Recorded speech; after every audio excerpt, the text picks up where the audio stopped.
Todo comenzó con una desaparición, pero lo que encontré era mucho peor. Me desperté sobresaltado a las 5 de la mañana con la sensación de que algo iba muy mal. El teléfono vibraba sobre la mesita de noche como un corazón agitado. Pensé que sería un mensaje de Andrés, mi mejor amigo desde la infancia, enviado a esas horas extrañas para contarme algún sueño delirante. Pero cuando lo cogí y vi la pantalla en blanco, supe que no estaba soñando. La llamada perdida de un número desconocido y justo debajo un WhatsApp sin remitente visible ha empezado. Ven solo. El aire frío de la madrugada se coló por la ventana entreabierta y me recordó que la ciudad nunca duerme del todo. Afuera, los faroles amarillentos proyectaban sombras alargadas sobre el asfalto mojado. Restos de una lluvia leve que había caído antes de medianoche. En la calle, ni un alma es ahora, un silencio urbano tan denso que parecía tragarse cada sonido. Apreté el teléfono contra el pecho, el mensaje era críptico, casi ritualista. No había emoticonos, ni firma, ni siquiera un saludo. Solo esas 4 palabras que resonaban como un augurio, con manos temblorosas. Marqué el número de Andrés. Entró directo al buzón de voz. La última señal, desconectado. Me levanté de un salto, consciente de que algo me obligaba a moverme antes de pensar demasiado. El reloj marcaba las 5:07. Tenía 43 minutos para llegar a su apartamento en el centro antes de que la calle comenzara a llenarse de coches y transeúntes. Si alguien había planeado este maldito juego, sabía que el tiempo era parte del enigma. Bajé la escalera de 2 en 2, sin atreverme a usar el ascensor. El portero, medio dormido, me vio cruzar el vestíbulo y no dijo nada. Las luces tenues proyectaban un aire fantasmagórico en la zona común. Me crucé con un viejo diario tirado junto al buzón de la correspondencia. Lo hojeé sin querer y descubrí la última página arrancada. La sensación de que cada pista me conducía más hondo en un laberinto creció. Al salir, noté que la temperatura había bajado aún más. Encendí el coche, un Renault viejo que se negaba a encender bien con el frío. Pulsé el claxon para ordenar mis pensamientos, el mensaje, la desaparición de Andrés, la promesa de ¿empezado qué? ¿La búsqueda de la verdad o mi propia pesadilla? La carretera estaba desierta, salvo por un par de faros lejanos. El trayecto, normalmente rutinario, se tornó tenso. Cada semáforo en rojo me parecía un contratiempo mortal, en un giro brusco al pasar frente a la iglesia de San Joaquín. Vi una silueta en la placa de piedra. Un hombre cubierto con una gabardina y sombrero, de pie, suspendido en la penumbra. Desapareció antes de que mis ojos se acostumbraran. Cerré los ojos un segundo para asegurarme de no estar delirando. Al abrirlos, allí no quedaba nadie, solo la puerta cerrada de bronce. Desapareció antes de que mis ojos se acostumbraran. Cerré los ojos un segundo para asegurarme de no estar delirando. Al abrirlos, allí no quedaba nadie, solo la puerta cerrada de bronce. A las 5:45 aparqué en doble fila frente al edificio de Andrés. Era un bloque de oficinas reconvertidas en lofts, ladrillo visto y ventanales. Entré por el portal sin sonido. Deslizé la tarjeta magnética con un pitido discreto. El elevador emitió un susurro metálico y me depositó en el tercer piso. Su piso, el tercero B. La llave giró con un crujido seco. Empujé la puerta y sentí un escalofrío helado recorrer la espalda. El dormitorio estaba intacto, las cortinas corridas. Nada parecía fuera de lugar, salvo el despertador, adelantado 10 minutos. Sobre la mesita. Su móvil encendido, pantalla iluminada. Vi mi nombre en la última conversación, mi foto, mi nombre, en negrita, un mensaje no leído. Lo abrí sin pensarlo, si lees esto, ya es demasiado tarde. La frase rebotó en mi cabeza. Di un paso más y mi pie tropezó con un objeto en el suelo. Una pequeña caja de madera grabada con símbolos que no reconocí. La levanté con cuidado. Al abrirla, dentro había una foto en blanco y negro de los dos. sonrientes en la infancia y una tarjeta doblada. Desplegué la tarjeta, el precio de la memoria es tu cordura. Mi pulso se aceleró. Guardé la foto en el bolsillo de la chaqueta y examiné la habitación con más atención. Nada más. Ni rastro de sangre, ni señales de forcejeo. El silencio era absoluto, salvo por el zumbido sordo del aire acondicionado. Entonces, un leve clic procedente del salón llamó mi atención. Avancé en puntillas. La puerta del salón, entreabierta, dejaba ver la luz parpadeante del televisor.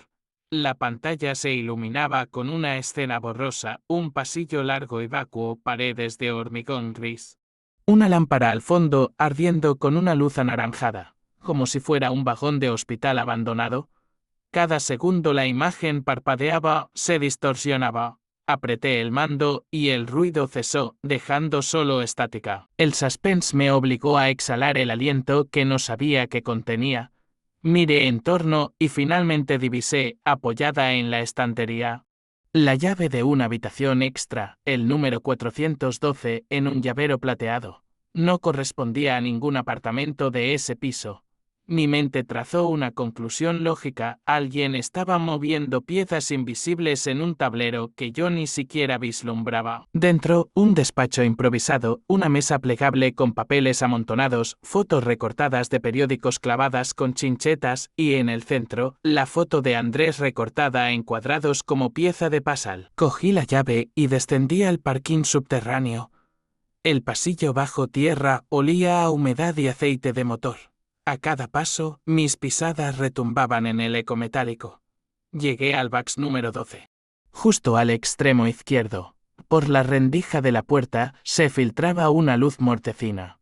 Introduje la llave y la giré. Mi corazón latía con fuerza, sudaba frío. Reconocí nombres de calles, fichas, citas de un diario manuscrito desperdigado.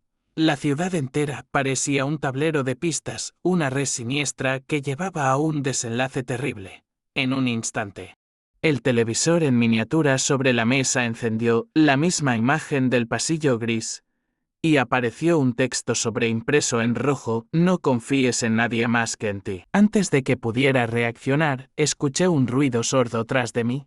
Me di la vuelta y vi una sombra deslizarse tras los coches aparcados. El latido en mis oídos retumbó como un tambor de guerra. Intenté llamar a la policía, pero mi teléfono no tenía señal. El mensaje perdido. La desaparición de Andrés se volvía más urgente y personal. Ya no era un amigo, era un enigma que me arrastraba hacia abismos que no comprendía. Apreté los puños. Decidí que no me detendría. Sabía que quien hubiera diseñado aquel juego macabro llevaba ventaja. Había secuestrado a mi amigo y ahora manejaba mis pasos con mensajes crípticos. Pero algo en mí se encendió con rabia contenida. La promesa de ha empezado no era solo suya, yo también había empezado, y no daría marcha atrás. Cuando me giré para salir, la puerta del box se cerró de golpe. Oscuridad total. El grito me quedó atragantado. El eco rodó por el pasillo. Di un paso y el interruptor se activó con un chasquido. Bajo la luz mortecina distinguí, clavado en la pared metálica enfrente, un calendario. La fecha de hoy estaba tachada con tinta roja y, debajo, una frase: hoy es tu última oportunidad para salvarlo. El pulso me retumbaba en las sienes. Sabía que estaba solo frente a algo mucho más grande, oscuro y calculado. El temporizador interno comenzó a correr y yo, con la caja de madera en un bolsillo y la llave 412 en el otro, me adentré en la madrugada de una ciudad indiferente, decidido a no ser otra ficha más que desaparece sin dejar rastro. La puerta del box se cerró con fuerza tras de mí y el eco metálico retumbó en el pasillo subterráneo. Por un instante estuve tentado a retroceder. Pero sabía que el tiempo corría y que cada segundo perdido podía costar la vida de Andrés. El interruptor me había brindado una luz mortecina, suficiente para distinguir mis propios pasos, no para disipar la sensación de asfixia que me envolvía. Retrocedí 2 pasos y palpé la pared lateral hasta encontrar un borde irregular. Mi mano rozó un panel abatible, una trampilla diminuta, apenas 1 centímetro de grosor, sujeta por un par de bisagras ocultas. Tiré de ella con cautela. Dentro. Un sobremanila sin remitente, sellado apenas con cinta adhesiva, crujiente como un fósil. Lo tomé y lo abrí con un destello de anticipación. Dentro, un único folió doblado en 4.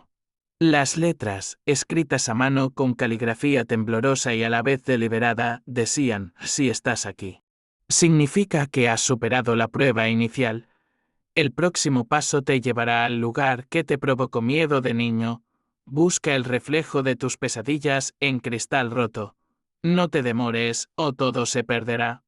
La firma, una simple E mayúscula, desató una ráfaga de recuerdos infantiles. Yo, de pequeño, obsesionado con los espejos de la sala de recreo del colegio, convencido de que, tras el cristal, había un mundo alterno donde algo me acechaba. Recuerdo haber pasado horas frente a uno de esos espejos, tratando de alcanzarlo, sin entender por qué mis manos no atravesaban el reflejo. Había huido con el corazón henchido de vértigo. Guardé el sobre en el bolsillo junto a la caja de madera y la llave 412. Una especie de brújula macabra me guiaba hacia ese próximo destino, un lugar donde el pasado de mi niñez se convertiría en pieza fundamental del puzzle. La adrenalina subió en mi torrente sanguíneo. No solo estaba buscando a un amigo desaparecido, sino desenterrando fragmentos de mi propia historia. Salí del Bax y avancé por el pasillo hasta la escalera de emergencias. Descendí 2 plantas sin mirar atrás. En el portón de salida noté un leve crujido. Como si alguien lo hubiera tocado recién antes de que yo me marchara. El parking estaba vacío salvo por un Opal negro aparcado justo delante. No vi conductor. Me acerqué sigiloso, tanteé la puerta trasera, relucía un rayo de luz interior, como si alguien hubiera encendido la lámpara de techo apenas 1 minuto antes. Sorprendido, me giré para meter la llave 412. Encajó con un clic seco. Al abrir la puerta del coche, una bocanada de aire viciado me golpeó el rostro, dentro, en el asiento trasero. Un espejo ovalado estropeado, el cristal astillado por un impacto violento. Viejas adeptas a lo oculto hablaban de puertas entre mundos mediante espejos rotos, pero yo creía que eran tonterías de misticismo barato. Aún así, la leyenda había calado en mi memoria infantil y ahora se me aparecía con fluorescencia siniestra. Me acerqué al espejo. Sobre uno de los fragmentos desprendido, unas letras garabateadas con rotulador negro: busca fácilmente tu reflejo, no creas lo que ves. Intenté mantenerme firme, pero mi pulso delataba el mareo. Me incliné para observar mejor y vi, flotando en la superficie resquebrajada, una inscripción apenas perceptible grabada en el cristal. Parecía que habían pulido la palabra carta y cuidad, a lo mejor cerrada, y ciudad, pero algunas letras se habían borrado. Mi cerebro empezó a recomponer el mensaje: carta, ciudad, la carta de un cartero, una ciudad oculta. Demasiado críptico para descifrar allí mismo. Tiré el espejo al suelo con violencia. El estruendo se amplificó en el aparcamiento cúbico, metálico. El propio susto me recordó que alguien me vigilaba. Subí al piloto del Opal y tomé la llave de contacto. Aceleré en tromba hacia la salida del parking, recordando a cada semáforo que, a partir de ahora, no podía fiarme de ninguna pista superficial. Alguien jugaba con mis temores, mis memorias y mis sentidos. La luz matinal comenzó a colarse en las avenidas. Las calles volvieron a llenarse de coches, de caras ajenas, indiferentes. El móvil recuperó señal justo antes de que marcara el primer número. Policía resonó de inmediato. Abrí la boca para informar del secuestro de Andrés y mis propios hallazgos, pero, antes de que pudiera hablar, la música de llamada se interrumpió. En pantalla, un mensaje de sistema: número no disponible. Descolgué, con la pulsión de salvación volviéndose cada vez más frágil. Volví al coche con la decisión de dirigirme primero a un sitio donde sintiera cierta seguridad, mi vivienda. Ahí, al menos, recordaría dónde guardaba mis armas, mis documentos y la calma necesaria para pensar. Conduje sin pisar el freno y aún así. Me detuve en un semáforo con 3 segundos de espera más de lo habitual. Observé a los demás conductores, caras somnolientas, móviles en mano, alguien con auriculares, nadie me veía. Entonces reparé en un ciclista que me pasaba a mi izquierda, un tipo viejo, chaqueta oscura, bicicleta de carga con una caja metálica detrás. Un ojo fijo en mí que recorría mi rostro con una curiosidad casi burlona. Antes de que pudiera girar la cabeza, se desvaneció entre el tráfico como una silueta furtiva. El nombre de Andrés me invadió de nuevo. ¿Y si esa era él, o un enemigo de los dos? Alguien que había planeado el secuestro con un motivo mucho más profundo y personal. Llegué a mi edificio. Un loft discreto en un barrio de clase media. El portón se abrió con mi tarjeta, pero en el vestíbulo encontré algo que me congeló la sangre, una rama de azahar, marchita y tenue, recostada sobre el buzón marcado con mi número. El olor, casi inapreciable, me generó náuseas, era el mismo que fumigaban en mi casa cuando éramos niños, mi madre siempre lo ponía para ahuyentar insectos. ¿Cómo habían conseguido esa flor seca y por qué la habían dejado aquí? El símbolo era demasiado personal. Subí las escaleras con los puños apretados. En el pasillo, la rumorosa vida de mis vecinos, televisores, conversaciones. Puertas de madera sonando, nada sugestionaba peligro. Giré la llave en la cerradura y entré. Cerré la puerta con llave y bloqueé la cadena de seguridad. Encendí la luz del salón, la estancia quedó bañada en una claridad artificial. Dejé caer la llave 412 sobre la mesa y saqué la caja de madera de mi bolsillo. El símbolo tallado se asemejaba ahora a un pentáculo invertido, aunque ligeramente distorsionado. Abrí la tapa otra vez y, por debajo de la foto de la infancia, apareció un segundo compartimento oculto, un sobrelacrado con cera negra. Lo sujeté un instante, la mano me temblaba.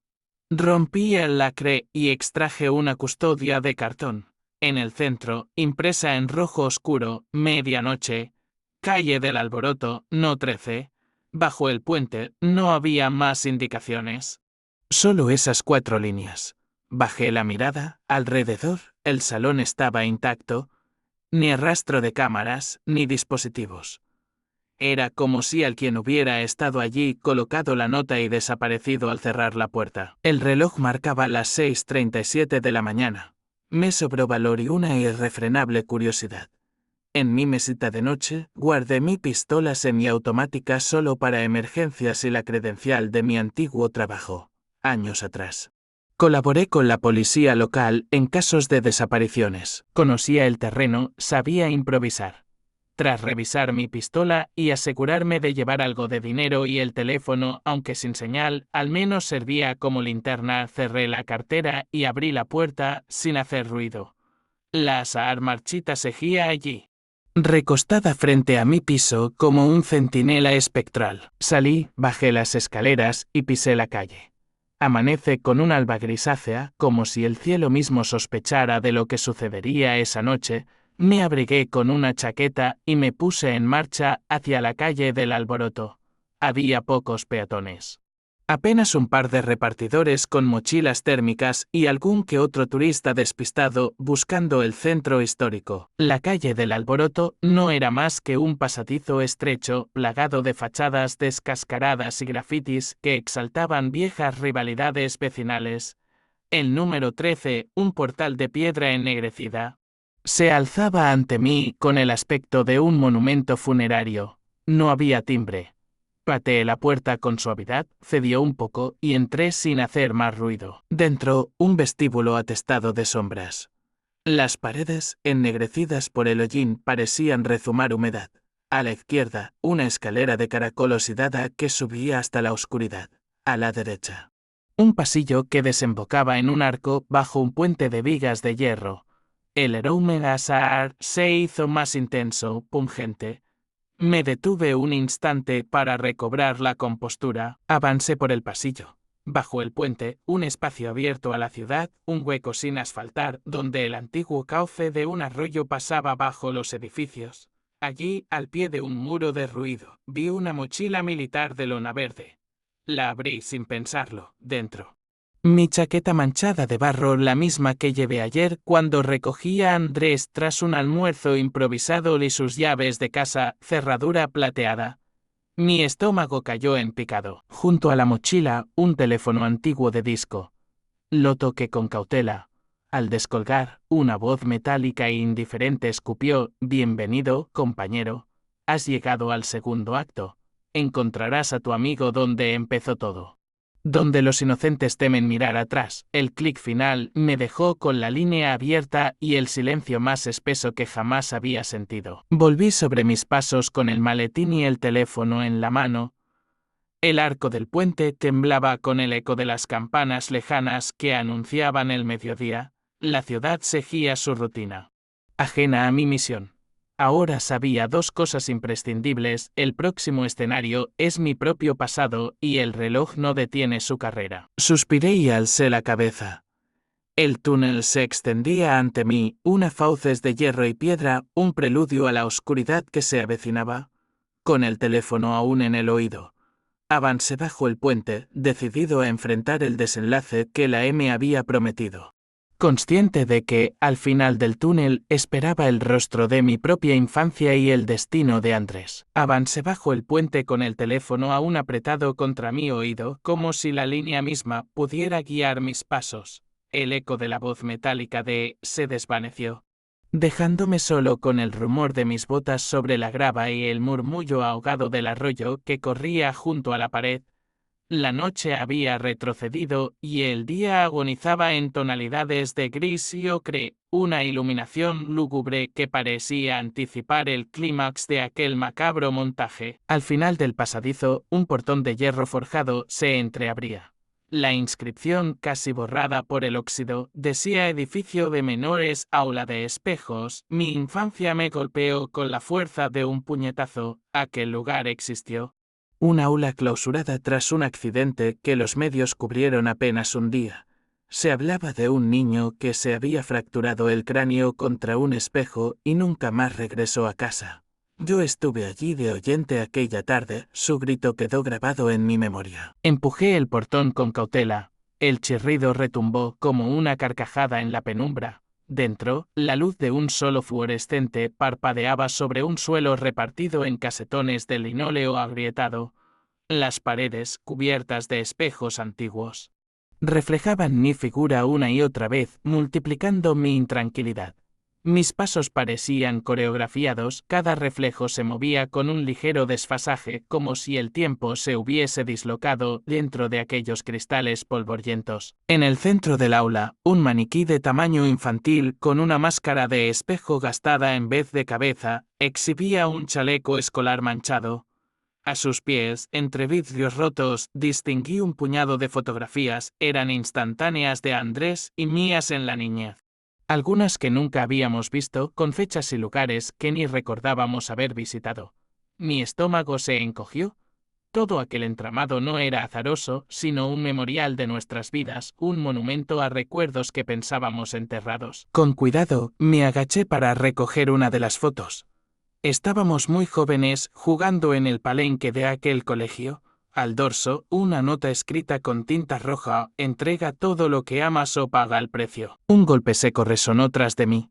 Me di la vuelta de un salto y allí estaba él, un hombre alto, delgado, con el rostro cubierto por una careta metálica que al reflejar la luz del fluorescente parecía devorar mis pupilas. Vestía un traje oscuro, impecable, como si hubiera salido de un funeral.